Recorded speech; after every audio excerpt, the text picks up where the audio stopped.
Hello, hello everyone, আসসালামু আলাইকুম। আশা করি যে যেখানে আছেন ভালো আছেন, সুস্থ আছেন। Welcome to Mahmuda's world. আমরাও ভালো আছি আল্লাহর রহমতে। আজকে ঘুরতে গিয়েছিলাম ফরিদপুর রাসেল মেমোরিয়াল পার্কে, যেটা আমরা সচরাচর জেনে থাকি বা চিনে থাকি ফরিদপুর শিশু পার্ক বলে।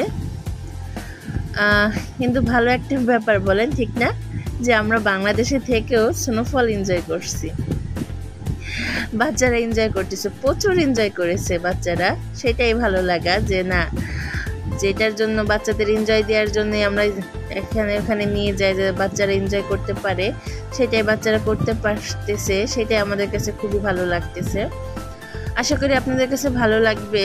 আমি আরও ভিডিও করেছিলাম এখানে শুরু থেকে, বা আমার সেই ভিডিওগুলো কিভাবে যেন ডিলিট হয়ে গিয়েছে।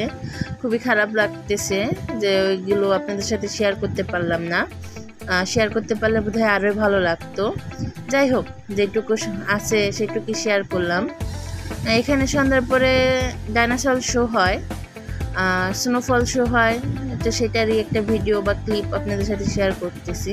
যদি ভালো লেগে থাকে অবশ্যই লাইক করবেন, কমেন্ট করবেন, পাশে থাকবেন। আশা করি ভালো লাগবে। এটা বলে বিদায় নিচ্ছি। আল্লাহ হাফেজ, আসসালামু আলাইকুম।